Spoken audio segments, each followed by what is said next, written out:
Alright, this is about starting my seed this year, but let's get sidetracked first. I ordered another 5 of these raised beds like I got last year from Northern. And this year they came in one long piece. They actually came on a tractor trailer. I was surprised when the tractor trailer pulled up with these things. And completely different animals. They're a little bit heavier metal, it looks like. They're not quite as nice a finish. And, they don't have that blue sticker on them and stuff. But I'll be installing these pretty soon in the garden. And here's some kale that I actually started 2 weeks ago, and some of the small onions that I've got going now. So, that was started already, and this is some of the stuff I pulled out of the grow tent down there. They still got some kale and cilantro and basil. Now, I went down to Costco and I picked up a couple bags of this Miracle Grow Organic Choice. I really like this. I used it last year for my first time, and it worked much better than the standard Miracle Grow. It doesn't get real packed and tight like that did. And I got my seeds finally. I got some from Victory Seed Company, and I got some from Baker Creek and some from Walmart. I'll show you them in a second, but I'm going to start by digging out my cups and starting to fill them up with some of this Miracle Grow, and just put it in a scoop here so you can see how nice this stuff is. It stays nice and fluffy. It doesn't clump up tight, and really it worked a lot better on my seedlings last year, I think. So, I'm going to continue using it when I can find it. And those giant bags are under $10 at Costco, so that's really a good deal compared to anybody else. Alright, so I showed it to you. Now I'm just going to get to work here filling the rest of these cups, because I've got a lot of them to fill. And all I'm going to do is just start my seeds in the big cups this year. I'm not going to go through transplanting them. I did this last year, and I decided I'm going to do it again this year because it worked. Now, these are the seeds that I've bought so far, and I got a bunch from Victory Seeds, you can see, because they were the only ones that had them early. And then later on, Baker Creek, I did get an order in. So from Victory, I got a lot of my lettuces, and I got some tomatoes that I couldn't get anywhere else. And, basically, I just grabbed what they had in stock, and they did have a lot of the lettuces there that you can see that are our favorites. So that worked out good. And then Baker Creek, I got onions and some radishes and some more bok choy and a couple different carrots, and I'm going to try a different melon this year. Got my cucumbers from Walmart, actually, plus I got some from Baker Creek and Victory Seeds, and I'm going to try some super sweet corn this year too, something new at Baker Creek, and a couple of peas will be going in real soon here, and my yellow squash I got at Walmart turned out, and some more cucumbers and stuff there. So, and then I went down and I grabbed out my seeds that I saved from last year. If you remember, I saved all my pepper seeds, so those are the ones I'm using this year. Plus, I have some older tomato seeds I'm going to use up too, so we'll see how it goes. First thing I do is get out my little markers there. I bought thousands of these things a couple years ago, and I love them. And just take a Sharpie and write what I'm going to put in the cup on it so I don't get mixed up. And you can see I'm left-handed, and yes, I can do anything a right-handed person can do. But there's my tomatoes there. I've got them all labeled and the seeds lined up and ready to go. And these are the Victory Seeds. One thing I did notice is Victory Seeds came with little bags inside them, little plastic bags. And, each pack was supposed to have 20 seeds in it. And, these little bags did hold them good and kept them nice and moist and stuff. And there was 25 seeds in this bag when I counted them. So, you did get the number of seeds. Baker Creek, you get a couple more seeds in the pack, but you do pay twice as much for it. So, there is a price to pay if you don't need a lot of seeds. I really like the mission of this Victory Seeds, too. So they're a good place. They are reliable to get seeds from, and I'll see how good they do this year. So, as always, I'm just gonna start 8 of these plum tomatoes here, and I decided I'm going to put 3 in each cup because when I'm starting in the big cups, I like to put extras in case you don't get germination of everything. So I had enough seeds to put 3 in each cup, and that's what I decided to do. Hopefully I don't need them, but I can always pull them out, put them in another cup, or just toss the weakest ones later. So that's what I'm doing. And here's another one, and you can see they're all in a plastic container, and I did get over the amount that they promised in there. And these are our Paul Robeson tomatoes. These are really our favorite, best flavored tomato that we really like. So I was glad to find some fresh seeds on them.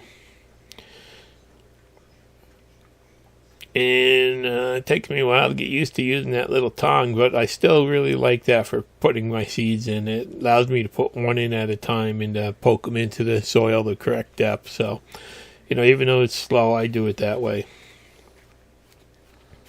You can see how nice and fluffy this Miracle Grow soil is. And those are the Principes. These are our favorite drying tomato. We always plant them, and we do loads of them in the dehydrator. And actually, we're still enjoying the ones from last year. My wife she rehydrates them. We use them on salads. We use them to stuff chickens. Then all of a sudden, I heard this noise going over, and I didn't get out in time to see them all. But if you look off in the distance, you can see the big white Canadian geese, those snow geese. A couple thousand of them just flew over the house, and they're landing in the low spot over there to get some water and get some corn that was left from last year. Pretty amazing, all the geese this year. Anyhow, back inside, and I'm just going to put a little bit of water into each cup here. And then I'm going to, start marking the next box of tomatoes here. And these are older seeds that I'm using from leftovers from years past. So I'm going to actually put 4 or 5 seeds in each cup just because germination rate goes down as the seeds get older. I think tomato seeds you're supposed to be able to keep for 4 years if you keep them in a cool, dark place. But I figure it's worth a try because I couldn't get the varieties early when I wanted them, and I had these left over. So, there you can see, got my tomatoes going. And then decided to, this is the next morning, and I'm getting set up here to do the peppers. I'm starting them in smaller cups this year, and I've got those little green trays. I had to have the tray size so they fit on the heat mats because peppers require heat to get started early. And there you can see those are the heat mats that I use under my peppers.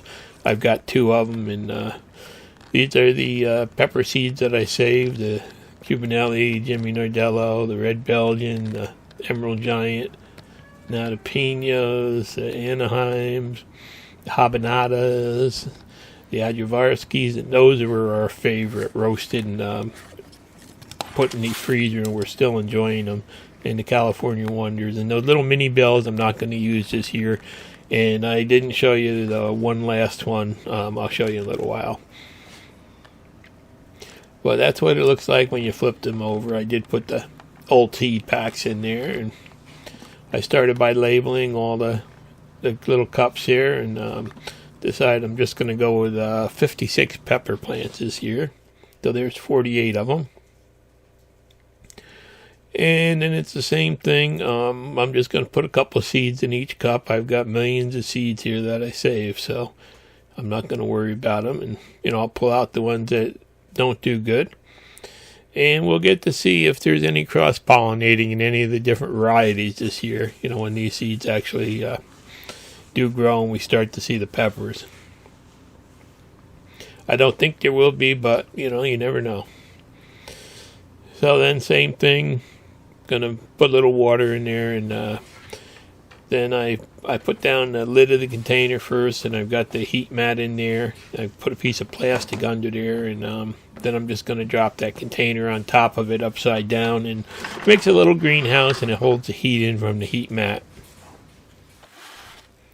So then it's just back to finishing up the rest of them here. And me and my little tweezers, I mean, slow but surely, I'll get them in there.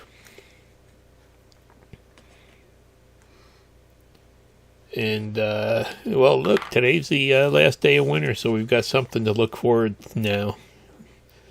And then the same thing, I'll put a little bit of moisture in there to get them going. And then I'll get them all under the, on top of the heat mats here. There's the second heat mat there with the rest of them. So I've got two little greenhouses full of peppers there, like. And then it's time to do the last thing. I'm going to do Rosa Bianca eggplants this year. Those are the Peperone Nicunios that I forgot to put in the other ones. And I had some room, so I'm going to try some zinnias. And there they are. All the tomato plants and eggplants sitting on their living room table right now. And these guys are, sitting there all just waiting to germinate. And I did put some big bubble wrap sheets over there to kind of hold the moisture in and help keep them warmer. And they're in front of the wood stove. And again, there's that stuff that came out of the grow tent we got to deal with. And last night it was pretty amazing. The geese and ducks across the street. They can't really see from this picture, but there are thousands of them. They're just like wall to wall in that field there, constantly taking off and landing. It's just such a pretty sight to see. I wish my camera had done a better job at grabbing them, because they're just that field is totally full of them. So the gardening season has officially started now. Thanks for watching. Please subscribe.